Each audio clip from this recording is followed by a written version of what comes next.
Right sir. ఇక కాంగ్రెస్ వలలో పడద్దు అంటూ కేసీఆర్ ఎమ్మెల్యేలకు హితవు పలికారు సార్. హితవు అనే కంటే వార్నింగ్ అంటేనే బెటర్ ఏమో. ఈ మధ్య కాలంలో చాలామంది ఎమ్మెల్యేలు సీఎం రేవంత్ని కలుస్తూ ఉన్నారు. సో అలా చేయడం వల్ల తప్పుడు సంకేతాలు వెళ్తాయి, క్యాడర్లో ఒక రకమైన ఢీలా పడతారు అని చెప్పేసి. నిజంగా అలా కలవడం వల్ల తప్పుడు సంకేతాలు వెళ్తాయి కేసీఆర్ చెప్తున్నట్టు. వెళ్ళింది కనుక మనం చర్చిస్తున్నాం కదా సార్. తప్పుడు సంకేతం పోకపోతే మీరు నన్ను అడిగేవాళ్ళే కాదు, నేను చెప్పేవాడిని కాదు కదా. తప్పుడు సంకేతాలు వెళ్తాయని తెలిసిన ఎమ్మెల్యేలు ఎందుకు వెళ్తూ ఉన్నారు? తప్పుడు రెడీ టు జంప్ అని ఒక తప్పుడు సంకేతం పంపించడానికి వెళ్తున్నారు. తప్పుడు సంకేతం వెళ్తుందని తెలిసి ఎందుకు వెళ్తారంటే తప్పుడు సంకేతం పంపించదలుచుకున్నారు అని మేము రెడీగా ఉన్నాం. కానీ వాళ్ళు తప్పుడు ఆ సంకేతాన్ని పంపించదలుచుకున్నారు. లేదా ఎందుకు వెళ్తారండి? ఇప్పుడు కేసీఆర్ చెప్పిన సలహా కరెక్ట్. పబ్లిక్లో మీరు రిప్రజెంటేషన్ ఇవ్వండి ఏమైనా మంత్రులకు, ముఖ్యమంత్రులకు కూడా. ఎందుకంటే ఎన్నికలు జరిగి 2 నెలలు కూడా కాలేదు. రాజకీయ వర్గాల్లో రోజు చర్చ నడుస్తుంది. ఈ పార్టీ వాళ్ళు బీఆర్ఎస్ నుంచి కాంగ్రెస్కు వెళ్తారేమో అని రోజు చర్చ నడుస్తుంది.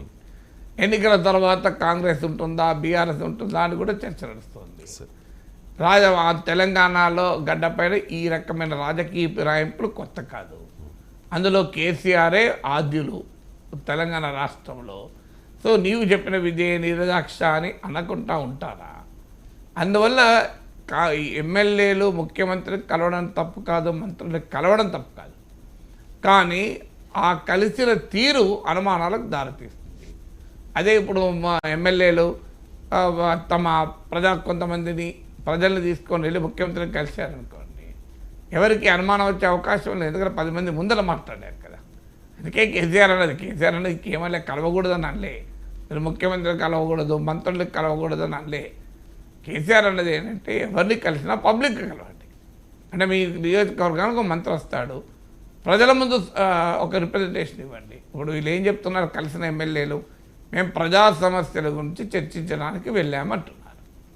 ప్రజా సమస్యల గురించి చర్చించడానికి వెళ్ళడం తప్పు కాదు, కానీ ప్రజల సమక్షంలోనే మీరు ప్రాతినిధ్యం ఇచ్చారనుకోండి 2 రకాలుగా లాభం. ఒకటి, అనుమానాలకు ఆస్కారం ఉండదు. 2, ప్రజలకు తెలుస్తుంది మీరు మా సమస్యలపైన ఇంకో ప్రభుత్వానికి మా ఎమ్మెల్యే ప్రతిపక్షంలో ఉండి కూడా రిప్రజెంట్ చేస్తున్నాడు. ఎందుకంటే ప్రోటోకాల్ ప్రకారం ఆ నియోజకవర్గంలో ఏం జరిగినా ముఖ్యమంత్రి అయినా మంత్రులు వచ్చినప్పుడైనా ఎమ్మెల్యేలను కంపల్సరీగా ఆహ్వానిస్తారు.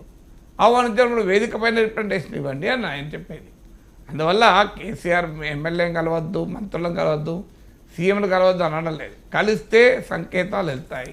ఎందుకంటే కేసీఆర్ని కలిసి కాంగ్రెస్ ఎమ్మెల్యేలు కలిశారు, కేసీఆర్ ముఖ్యమంత్రి ఉన్నప్పుడు టీడీపీ ఎమ్మెల్యేలు కలిశారు.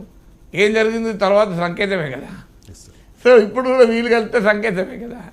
అక్కడ చైర్ల పాత్రదారులు మారారు. కేసీఆర్ ప్లేస్లో రేవంత్ రెడ్డి వచ్చాడు, రేవంత్ రెడ్డి ప్లేస్లో కేసీఆర్ వచ్చారు. కానీ ఈ సంకేతం ఒకటే, అప్పుడైనా ఇప్పుడైనా. వేరే పార్టీ ఎమ్మెల్యేలు, ఇప్పుడు కాంగ్రెస్ ఎమ్మెల్యేలు కేసీఆర్ని ఇలాగే మేము ప్రజా సమస్యలపైన కలిసినామన్నారు. తర్వాత ఎక్కడ తేలారు వాళ్ళు?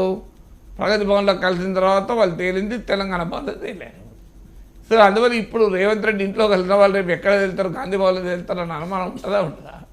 సో అందువల్ల బీఆర్ఎస్కు అనుమానాలు ఉన్నాయి, ప్రజలకు కూడా అనుమానం కలుగుతుంది. ఎందుకంటే రాజకీయ నాయకులు ఇవాళ తిరుగుతారు, పొద్దున్న తిరుగుతారు, మధ్యాహ్నం కలుస్తారు.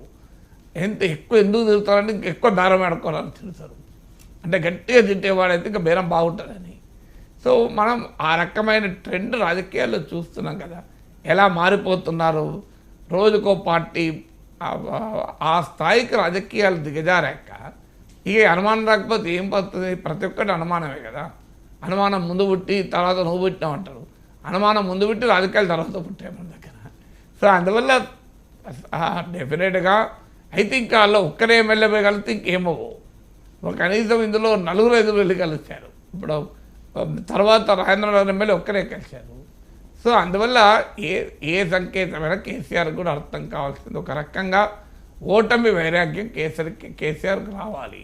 ఇప్పుడు ఏది అవుతుంది, జరగాల్సింది ఉంటే జరుగుతుంది, రాసి పెట్టి ఉంటే రాసి పెడుతుంది. కర్మఫలాన్ని అనుభవించక తప్పదు. ఎందుకంటే తాము చేసిన కర్మల ఫలితాలని ఇంకో జన్మేమో కానీ ఈ జన్మలనే అనుభవించక తప్పదు.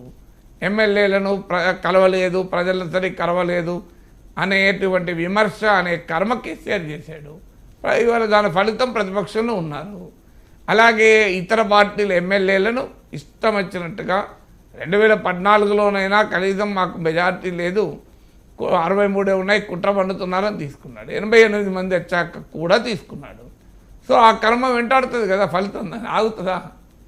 అందువల్ల కర్మ సిద్ధాంతమో లేకుంటే ఓట వైరాగ్యమో అయ్యేది అవుతుంది, జరుగుతుంది. సూత్రం ఉంటుంది, మర్ఫీస్ లా అని ఉంటుంది. If something has to happen it will happen అని. ఇప్పుడు something can happen it will happen అని అంటే జరగాల్సి ఉంటే జరుగుతుంది కదా, నేను చేయలేం మనం. అందువల్ల బీఆర్ఎస్ ఎమ్మెల్యేలని కాపాడుకునే ప్రయత్నం చేయడం వల్ల ఫలితం లేదు. ఈ సంకేతం పంపించద్దు, ఆ సంకేతం పంపించద్దు అంటే వాళ్ళు ఊరుకుంటారా?